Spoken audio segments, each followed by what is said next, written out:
Section 13, Night. Chapter 40, page 259.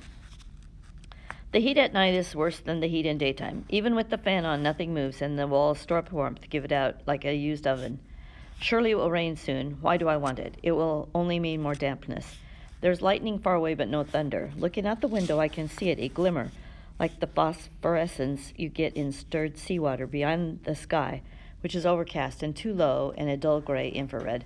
The searchlights are off, which is not usual, a power failure, or else Serena Joy has arranged it. I sit in the darkness, no point in having the light on to advertise the fact that I'm still awake.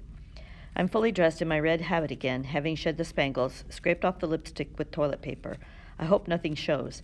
I hope I don't smell of it or of him either. She's here at midnight, as she said she'd be. I can hear her, a faint tapping, a faint shuffling on the muffling rug of the corridor, before her light knock comes. I don't say anything, but follow her back along the hall and down the stairs. She can walk faster. She's stronger than I thought. Her left hand clamps the banister, in pain, maybe, but holding on, steadying her. I think she's biting her lips. She's suffering. She wants it all right, that baby. I see the two of us, a blue shape, a red shape, in a brief glass eye of the mirror as we descend. Myself, my averse. We go out through the kitchen. It's empty. A dim night light's left on, as if it has the calm of empty kitchens at night.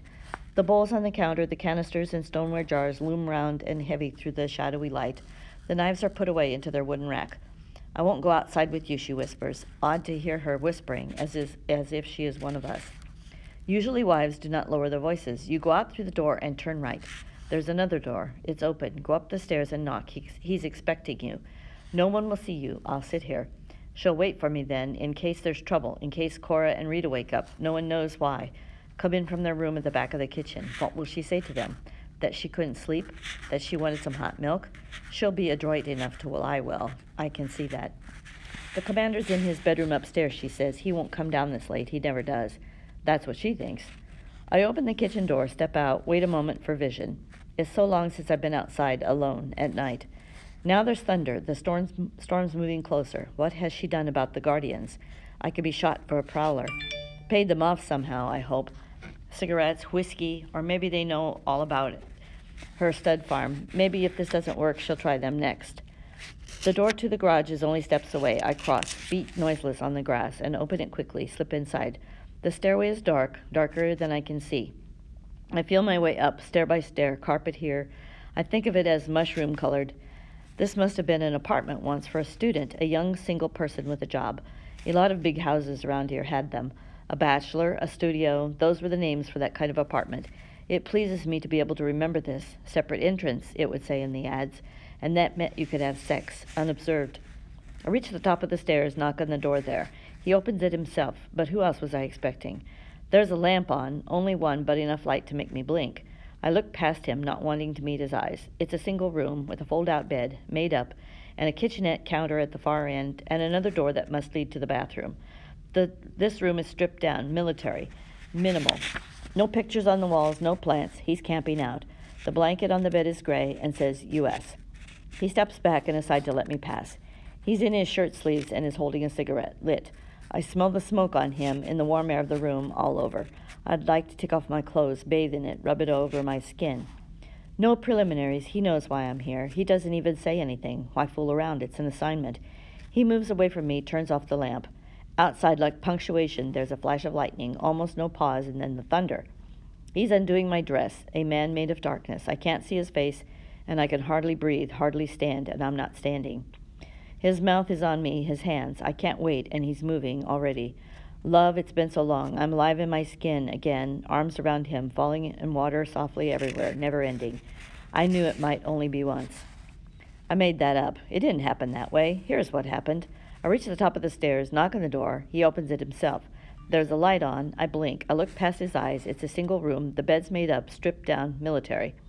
No pictures, but the blanket says U.S. He's in his shirt sleeve. He's holding a cigarette. Here, he says to me, have a drag. No preliminaries. He knows why I'm here.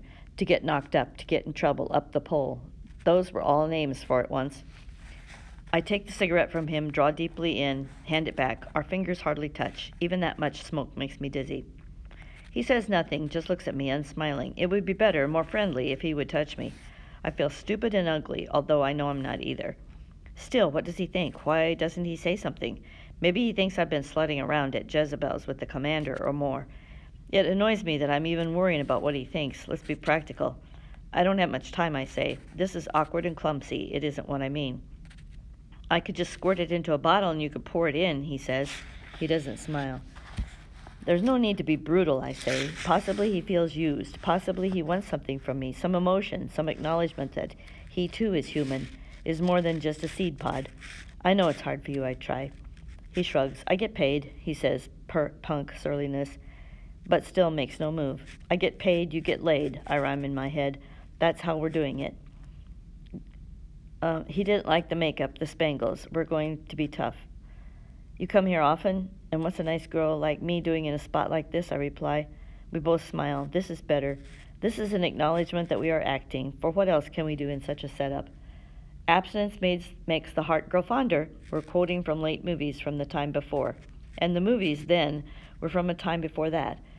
This sort of talk dates back to an era well before our own. Not even my mother talked like that. Not when I knew her. Possibly nobody ever talked like that in real life. It was all a fabrication from the beginning. Still, it's amazing how easily it comes back to mind, this corny and falsely gay sexual banter. I can see now what it's for, what it was always for, to keep the core of yourself out of reach, enclosed, protected. I'm sad now. The way we're talking is infinitely sad. Faded music, faded paper flowers, worn satin, an echo of an echo. All gone away, no longer possible. Without warning, I begin to cry. At last he moves forward, puts his arms around me, strokes my back, holds me that way for comfort. Come on, he says, we haven't got much time. With his arm around my shoulders, he leads me over to the fold-out bed, lays me down. He even turns down the blanket first. He begins to unbutton, then to stroke, kisses beside my ear. No romance, he says, okay? That would have meant something else once. Once it would have meant no strings. Now it means no heroics. It means don't risk yourself for me, if it should come to that. And so it goes, and so. I knew it might be only once. Goodbye, I thought, even at the time, goodbye.